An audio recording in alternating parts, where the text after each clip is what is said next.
राज्यभर कुरेशी खाटीक समाजाने पुकारलेल्या बंदचा परिणाम सामान्य पशुपालक, शेतकरी आणि गरीब वर्गावर मोठ्या प्रमाणात होत आहे। या पार्श्वभूमीवर सोलापूर शहर व जिल्ह्यातील पशुपालक, शेतकरी व सामाजिक कार्यकर्त्यांतर्फे गुरुवार दिनांक 7 ऑगस्ट रोजी मूक मोर्चा काढण्यात येणार आहे। मोर्चाची सुरुवात सकाळी 10 वाजता डॉक्टर बाबासाहेब आंबेडकर चौक सोलापूर येथून होणार असून जिल्हा परिषद पुढे समारोप होईल। गोरक्षकांकडून कायदा हातात घेणे, पोलिसांकडून खोटे गुन्हे दाखल होणे, स्लॉटर हाऊसच्या सुविधेचा अभाव, गोवंश हत्या बंदी कायद्यातील अडचणी तसेच भाकड जनावरांच्या व्यवस्थापनासंदर्भातील अडथळे यावर आंदोलनातून आवाज उठवण्यात येणार आहे।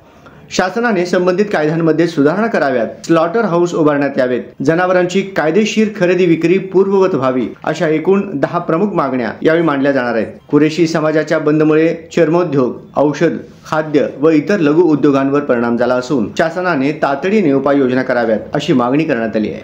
महाराष्ट्र सरकारचा 1975, 1978, 1995 आणि 2015 हे जे कायदे झालेत, गोहत्या, गोवंश हत्या याबद्दल आमचा आक्षेप आहे। आमचा आक्षेप गोहत्या करण्यासाठी नाही आहे, गोहत्येला आमचा पण विरोध आहे, परंतु गोवंश जे सांगतात ते चुकीचे आहे। याच्यासाठी उद्या सर्व समाजाच्या वतीने एक समिती स्थापन केले, पशुपालक, शेतकरी, सामाजिक कार्यकर्त्यांची कृती समिती। या कृती समितीमध्ये बौद्ध आहेत, मुस्लिम आहेत, मराठा आहेत, धनगर आहेत, कोळी आहेत, सगळ्या समाजाचे लोक मिळून ही कृती समिती स्थापन केली। शेतकरी आहेत, ज्यांचा म्हणून ह्या आमचा बीपला विरोध नाही, बीपला विरोध नाही। तुम्ही बबच्या विरोधात जे तथाकथित गोरक्षक गोंधळ घालतायत आणि मॉब लिंचिंग करतायत आणि कायदा हातात घेतायत, त्यांच्या विरोधात हा मोर्चा आहे। गेला 15 दिवस कुरेशी समाज महाराष्ट्रामध्ये बंद करतोय, परंतु सरकारचं लक्ष याच्याकडे नाही।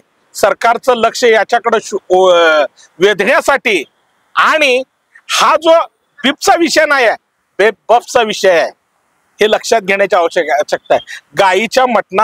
गायीच्या हत्येचा विषय नाही आहे, म्हशी कापण्याचा विषय आहे, हा आपण लक्षात घेण्याची आवश्यकता आहे। परंतु या प्रकरणाला कोणीही धर्माचा रंग देऊ नये याच्यासाठी आम्ही सोलापूर शहरातली सुज्ञ मंडळी, मानवतावादी मंडळी आम्ही हा मोर्चा निघतोय। हा मोर्चा डॉक्टर बाबासाहेब आंबेडकरांच्या पुतळ्यापासून चालू होणार आहे आणि पूनम गेटला तिथं एक जाहीर सभा होऊन हा संपणार आहे।